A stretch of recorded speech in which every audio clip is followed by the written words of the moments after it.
Hello, hello, hello. Welcome to the another edition of Origin Spotlight. I'm John Stacy, Executive Director of Gamma, which puts on the Game Manufacturers Association, which puts on the Origins Game Fair. It is my honor tonight to be the guy come up from you to share a little bit about events. But we have one of our outstanding GM groups with us tonight, Lurking Fears. We've got Matt here, McLeod, with us. And Matt's been running games for a long time at Origins, and I'm very excited to have you on with us today, Matt. Thank you. Thank you. I'm so excited to be here. Thank you so much for the invite. Awesome. So as I mentioned, Lurking Fears is one of our more premier event organizer groups at Origins. Why don't you tell the people a little bit about Lurking Fears? Okay. Yeah. Lurking Fears started out as a bunch of fans of like grimdark and horror games like Call of Cthulhu and Dread and different games like that, where there's a horror element or it's a little away from your more fantasy friendly type games. But we've morphed into an anything goes kind of a deal. We are basically an open resource for GMs. Expect because the mythos that Howard created is really strong, right? And so I was like reading a book over the summer by a British author. His name is Howard. It's Jonathan Howard, and it was called The Brothers Cabal. It's about totally unrelated to Cthulhu, but he did another series called Carter and Lovecraft, which was kind of like a take on the Lovecraftian mythos, which was kind of cool. I just kind of I was expecting it. I was like, oh, I know what this is. So it's kind of cool. It kind of popped up in your reading, you know. I think I'm familiar with that one. That's the one with Randolph Carter and Lovecraft, which Randolph Carter was basically like H.P. Lovecraft in the stories. Right. If he was writing about a person, Randolph Carter is like, this is what I would do if I was in this story. that's basically Randolph Carter. Yeah. Yeah, exactly. So it's a pretty good series of books. It was interesting, at least. So getting back to Origins, because that's what we're talking about, not about books. So tell me a little about the events you guys are running this year. We're running, like I said, almost 100 games this year, most of them Call of Cthulhu. We are happy with Chaosium to be running a lot of exclusive content for them that you can only play at conventions. It's not published material yet on their website. We're running a couple of them called, let me pull up my list. Why Is That Rabbit Watching Me? Which is a kind of not. I think it's a little bit of a take away from the normal Call of Cthulhu game. It has to do with a missing child in Scotland in like 1920s. A lot of the classic Call of Cthulhu scenarios take place in that 1920s time frame. We also have Demon's Raya, which is a Old West sort of game, Call of Cthulhu game, where everybody is a party of a traveling like circuit judge, like they did back in the old days, and they're trying cases in this town. Like they're in the town for this X amount of time to try cases, and they find out stuff is going on in town, and they have to investigate. Lots of fun games like that. We have a lot of people bringing in games that they wrote themselves that they're happy to highlight, and we're happy to highlight for them.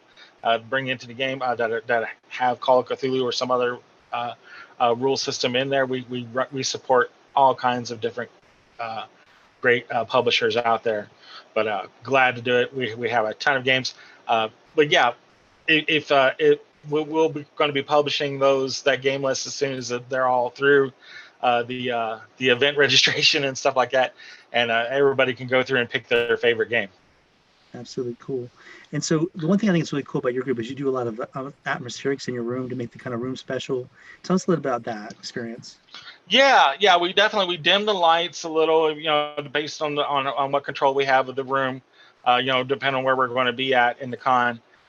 We know, this year is going to be a little different, so we're going to, be highly adaptable to that. But yeah, we normally dim the lights in the room, and then we have like lanterns with different lights in them at each game table to kind of present a mood or an atmosphere, as you would say, and some decorations and stuff about some mood, some very, very light mood music, nothing overpowering, so you can't hear the GM or the other players, of course. But yeah, we definitely want to put that mood in there that that we want you to be able to sit at a table and get in that mindset to play a grimdark horror RPG. Cool. Very good. So, what, I guess, fan favorites are you bringing back to Origins this year? Fan favorites that we're bringing back, we do a lot of demos and stuff like that for Coliseum that are shorter games that are very popular, especially for people who are returning gamers.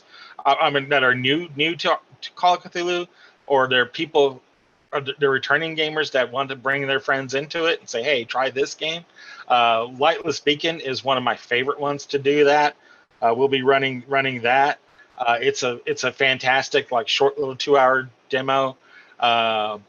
A sort of game rather than your normal 4-hour game that you can put them through real quick. It puts them right in the situation, and it's a very good teaching game because you basically get the character sheet in front of you, real quick 5-minute description of the character. If they don't pay attention, that's fine because you can teach them as you're playing the game. Mm-hmm. Works really well for that. That's one of our returning games that we're really happy to put out there. Also, there are some returning games from our friends Oscar Rios over at Golden Goblin. He does a lot of Invictus Cthulhu, Roman times Cthulhu. We running a game like that through there. That's kind of very timely for the convention we're going to be in. It has to do with the players trying to deal with a town suffering from a plague. So it's a little timely for the game. It hits the right buttons. Sure. Lots of great games like that. We have a lot of new stuff this year, but yeah, we also have those classic games that people, like Lightless Beacon, that go and go, oh yeah, that's going to be a good time. Yeah. Awesome. That's really cool. So, and I know you coordinate the Lurking Fears group. Do you also run games as well yourself personally? Oh yeah, I run games myself. Just for definitely gotta keep practice, but it's just the thrill and the love of it.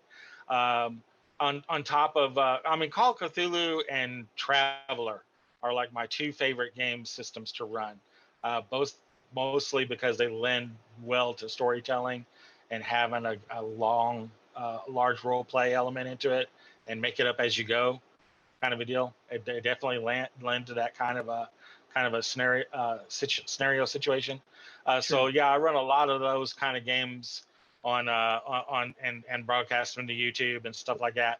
But I also like doing a lot of like Call of Cthulhu one shots. One game that I often run, one of my favorites that I need to bring back to Origins is an older game that was called Coming Full Circle. It was a 3-part game that basically you have to run over 3 sessions that Hal had to do with like this small town. Like the same players would keep coming to this town and having to deal with stuff over like 10 years. So like they could see the people and stuff change in there, and their characters change as they keep having to come back and deal with something that's happening in this very small, quiet New England town, almost like Salem's Lot kind of a deal. Where it really works well. Yeah, exactly. Did you say Traveler? Is that the second one that you mentioned? Oh yeah, Traveler. I absolutely love Traveler. Yeah, it's one of my favorite games to run, and it's one of those games that players, when they hear it, they're automatically like, oh, Traveler, or they never heard of it. It's just one of those games. I played a lot of Traveler back in college, so yeah. Yeah. It's a great sci-fi game. If you are a fan of Firefly or The Expanse, whenever I try to tell people what Firefly is, I'm like, if you watch The Expanse, and they go, yeah, I'm like, that's Firefly. That's Traveler right there. You watch The Expanse, that's it. It's funny because I started playing in the 80s, role-playing games, Dungeons & Dragons, and moved on to other things and everything, like a lot of people did. And so I only remember certain characters from my entire 30-some years playing games or whatever it is, almost 40 years, hard to believe that. And Traveler had a character named Captain Blood, who was a space pirate. I remember that one because we had so much fun playing the scenarios with him. So he was just a great character. Oh yeah. You can. The thing that's beautiful about Traveler like that is like it's got so much history behind it, and even though it's gone through several editions like D&D and Call of Cthulhu and stuff like that, the source material itself really hasn't changed.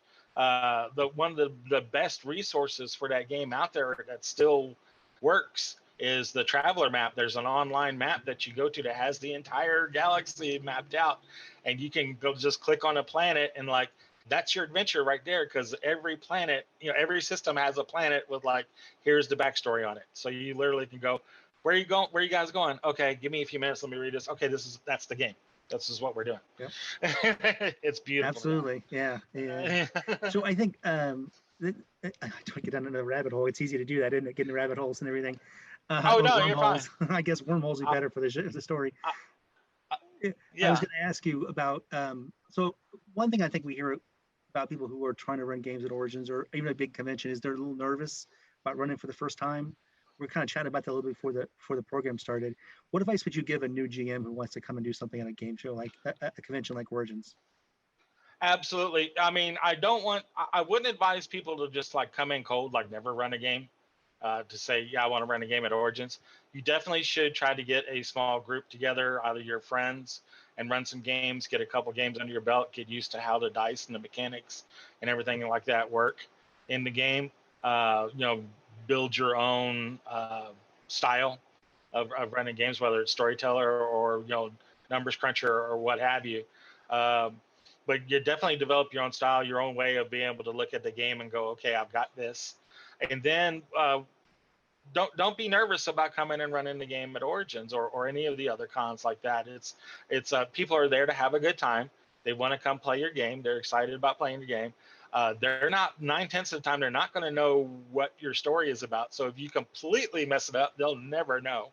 It's kind of like putting a play on for the first time. They're not going to know. If you drop a line, it's completely fine. It's not a greatest hits album. Exactly. Yeah, don't feel like you're being judged. The players are not there to judge you. There's no guy behind you with a clipboard going, "Oh, he didn't ask the players to make this passive perception check." But that kind of stuff. Nothing like that is happening. Everybody's there to have a good time. We definitely encourage those that want to run a game, that want to be part of a group of people that are into running certain games like Lurking Fears. Definitely reach out to us. We can set you up with a room to play in, friendly people, players that are definitely accepting and ready to jump in and enjoy the game. And we're all about helping you find like your slot and making sure that you're in your groove and ready to run that game. Mm-hmm. Yeah, I find that at Origins people are really, really willing to help people, especially new people, figure out how to be successful with what they're doing, whether they're running a game or figuring out how to get through the con, where to get to certain rooms, and just ask somebody. They're there to help, and I think it's a great neighborhood and community of people who want to work together to have a good time. That's the key, right? Having fun. Absolutely. I mean, that's why I do all the work that I do with the group. It's like, I try to make sure all the games are organized, that we're in the central room or at least the location to where everybody can go, okay, everybody wants to play these kind of games. That's where we're going to be, have like a set schedule, so everybody knows when they're going to be able to have their time, know where their table's going to be, ahead of time. All that stuff's already, yeah. Already know where they'll already know all that stuff before they even get to the con, so that they can go in and with their games, sit down at the table, greet the players, and have a fantastic game. Absolutely cool. I think that's the cool thing about conventions, running games. You get to meet new people, right? It's nice to have your home group that you play with every week or whatever. Besides, you make new friends and meet people and just learn different perspectives on how to run games. And I think it's just a cool environment. Oh yeah. I mean, the diversity of playing games at conventions are great. Variety is the spice of life, and it really plays well at conventions like Origins, where like Lurking Fears, we're an open table. Anybody can come to play that has a desire to have fun. There are no other requirements. Just be ready to have fun. And you can come across anybody at the table. We could be playing games with kids, not so much the scarier games, but you'd be playing games with younger people, older people, every walk of life, and learn from them, learn their styles, and go, oh, I never thought of that. I mean, I could start being like that kind of a player. That girl is intriguing.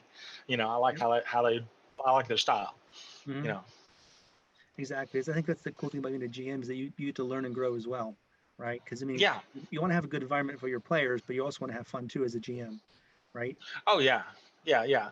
I mean, Call of Cthulhu, and I've said this several times to like players and GMs. Call of Cthulhu is a power trip for GMs because the odds are on our side big time.